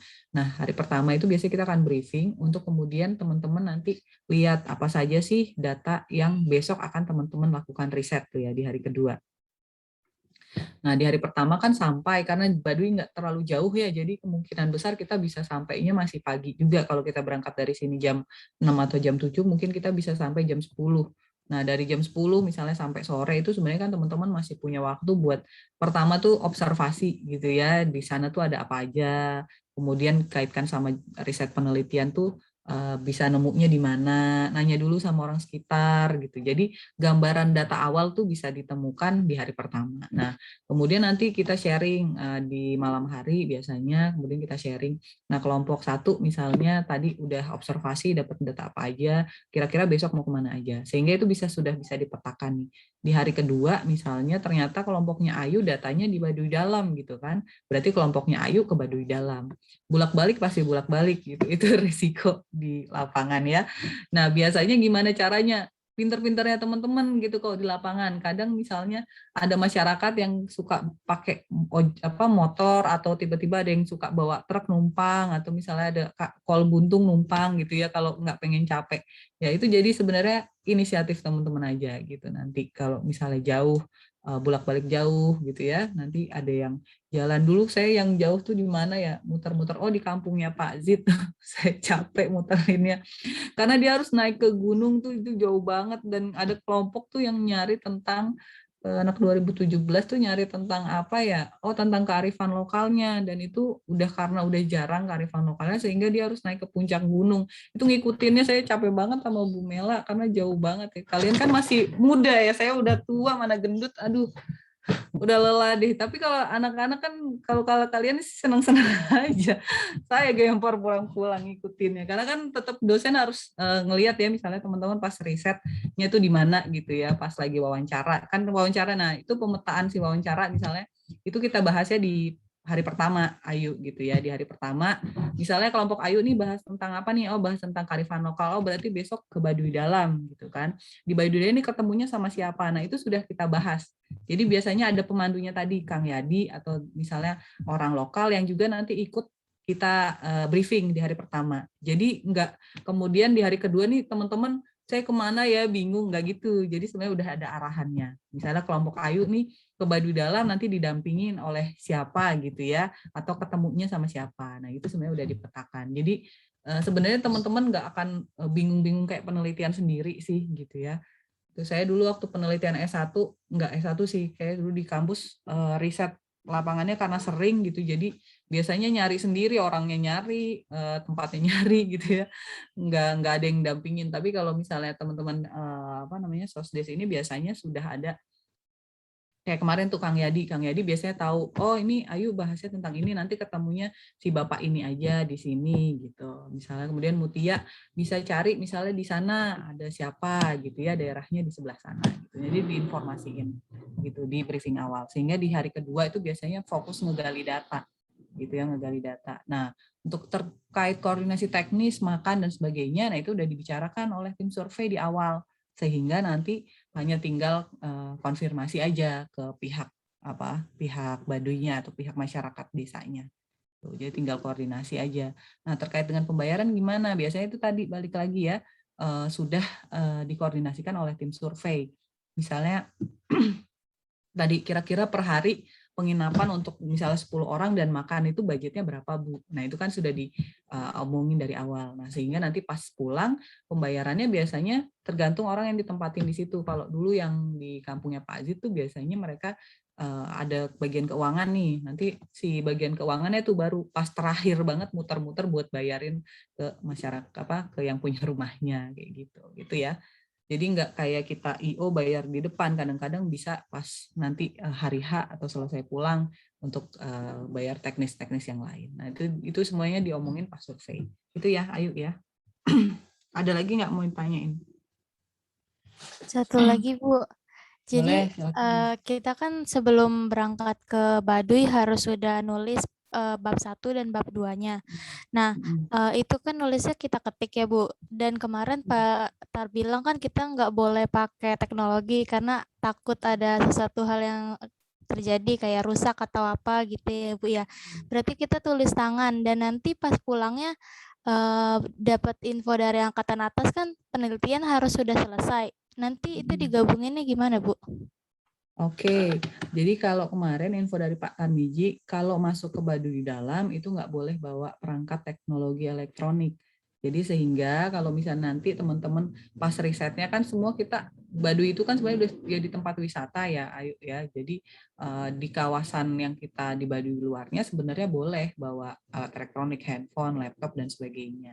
Gitu ya. Persoalannya sebenarnya ada atau enggak tuh listriknya gitu, karena kata Bu Mela listriknya biar pet gitu. Jadi kadang-kadang ada, kadang-kadang enggak ada. Nah, itu sebenarnya problemnya ya. Gitu, tapi boleh. Nah, nanti ketika misalnya teman-teman ada nih yang dapatnya ke Baduy Dalam, berarti itu si alat teknologinya ditaruh di penginapan. Nah, itu catatannya misalnya semua lagi pergi yang kelompok yang yang dapat Baduy Dalam misalnya bawa alat elektronik dan teknologinya itu dititipkan dulu nih ke bagian tadi panitia misalnya. Panitia misalnya di satu tempat, nah itu kalau misalnya ada yang masuk ke Baduy Dalam dititipin dulu. Jadi mengurangi potensi misalnya hilang dan sebagainya gitu ya. Jadi ada satu tempat yang buat nitipin. Jadi istilahnya fungsi si panitia di situ misalnya, Bu kalau misalnya pada lagi ke lapangan semua gimana? Bisa dititipkan ke tempat tinggalnya dosen gitu ya. Kalau misalnya mau nitip itu biasanya boleh dititipin aja. Karena kan biasanya kita dosen tuh ada 5 hari tuh udah kayak ngapain aja tuh di situ.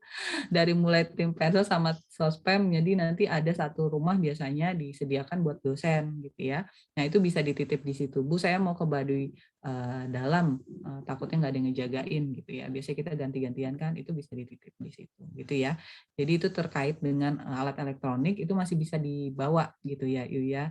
Kalau misalnya nanti buat ngetik, ngolah data malam-malam gitu kan, diskusi malam-malam mau ngerjain laporan dan sebagainya itu dibawa aja. Cuma persoalannya ada listrik atau enggak sebenarnya sih gitu ya. Karena kalau teman-teman di Pulau Tunda gitu ya, di Pulau Tunda yang jelas-jelas sudah enggak ada listrik, maka kakak kelas kalian itu pakai bawa kertas kertas besar itu loh yang buat kita kalau buat presentasi. Jadi mereka tulis hasil mereka gitu ya, per kelompok itu ditulis gitu. Jadi sama sekali di sana nggak pakai laptop, nggak pakai printer, nggak pakai apapun karena nggak bisa listriknya gitu connect. Jadi mereka presentasinya terakhir itu adalah menggunakan kertas itu besar per kelompoknya gitu. Ya. Laporannya harus selesai di sana gitu ya. Biasanya laporannya memang harus selesai di sana jika kondisinya memungkinkan. Tapi jika kondisinya tadi tidak memungkinkan, biasanya dikasih 1-2 minggu dalam artian setelah kita pulang maksimal minggu depannya sudah selesai. Gitu ya. Itu ya yuk. Ada lagi nggak mau ditanyakan terkait teknis? Nah, Ibu, saya mau tanya. Ya. Kan kita pensos berangkat duluan ya, Bu.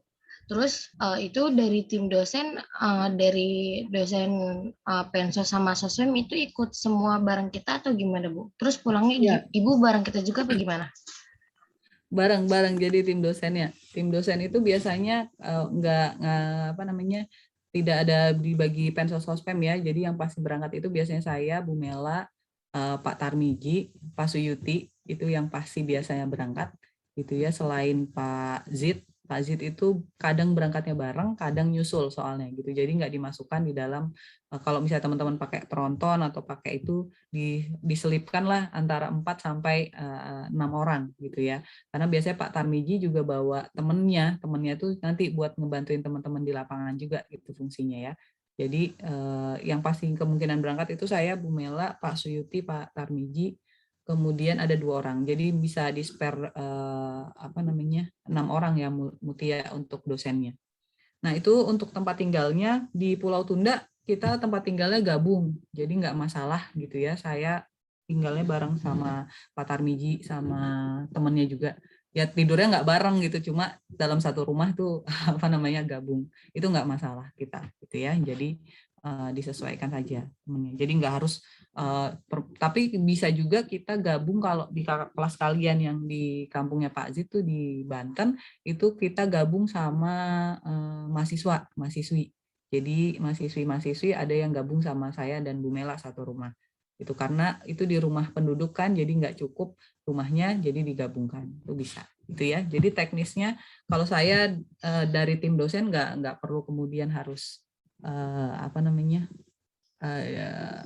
dispesialkan, nggak perlu, tapi disediakan saja Mutia ya, dimasukkan gitu ya. Jadi misalnya tadi teman-teman ada 40 orang pensos, 40 orang sospem, ya dimasukkanlah tambah 6 orang gitu ya. Terkait tidurnya di mana, nah disesuaikan saja. Soalnya kalau saya sama Bu Mela nyantai-nyantai aja sih gitu ya. Pak Suyuti juga santai gitu. Oke. Pak Tarmiji juga sih nyantai aja gitu ya. Mutia, ada lagi nggak? Tuh, kira-kira silakan, ada lagi? Saya mau tanya, Bu. Boleh, Istiqomah. Jadi kan sebelumnya udah dibagi ya, Bu, tema-temanya. Dan kelompok saya itu dapat kemiskinan. Kita juga belum nentuin judul sih. Kalau misalnya dari kita sendiri menekankan kemiskinan itu lebih ke nggak naruh judul itu ada kemiskinan, Bu, tapi lebih ke perekonomian mereka, gimana mereka cara memutar roda perekonomian ya, entah dengan jualan khas suku itu, gimana? Bisa nggak, Bu? Ya, itu bisa. Kamu pakainya strategi nafkah aja, strategi nafkah masyarakat, tapi kamu akan analisisnya dari kenapa kemudian mereka itu melakukan tindakan ekonomi itu gitu ya. Jadi misalnya apa sih strategi nafkah di masyarakatnya. Jadi misalnya bahasnya tetap tentang strategi nafkah, tapi misalnya alasannya yang penjual madu nih gitu ya. Penjual madu di mana-mana gitu. Nah, itu kan masyarakat Baduy. Nah, dari sudut pandang kenapa sih mereka harus keluar dari daerahnya untuk menjual madu gitu. Apakah kemudian tidak ada, kan karena sekarang sudah jadi pusat wisata gitu ya, apakah kemudian masyarakat lokalnya sendiri malah nggak dibangkitkan gitu ya, gitu, sehingga itu menyebabkan terjadinya salah satu misalnya yang disebut sebagai kemiskinan struktural. Ternyata masyarakat adat sendiri itu memang dimiskinkan gitu, jadi yang bisa berjualan di situ, bisa mengakses di situ hanyalah orang-orang dari luar gitu yang punya modal. Nah, itu sebenarnya bisa kamu bahasnya situ. Jadi kemiskinan itu nggak perlu kamu tampilkan kemiskinan masyarakat Baduy, itu nggak perlu. Tapi kamu bisa analisisnya, pisau analisisnya itu bisa kamu gunakan. Gitu ya, Istiqomah ya. Terima kasih. Oke, ada lagi yang mau ditanyakan? Jadi setelah nanti perkuliahan, setiap kelompok nanti boleh mengirimkan daftar judulnya ya ke Mutia. Jadi Mutia nanti bisa sharing ke saya gitu. Daftar judulnya nanti bisa saya cek dulu nih sebelum nanti Mutia cek di lapangan. Gitu ya, daftar judulnya aja. Oke? Tiap kelompok. Oke, mungkin jika tidak ada lagi yang ingin ditanyakan, kita diskusi dulu via WA Group ya, kelompok 3, nanti bisa dipandu lagi Inaka ya. Oke, dari saya untuk hari ini saya cukupkan. Terima kasih atas perhatiannya. Assalamualaikum warahmatullahi wabarakatuh. Waalaikumsalam warahmatullahi wabarakatuh. Terima kasih, Bu. Terima kasih, Bu.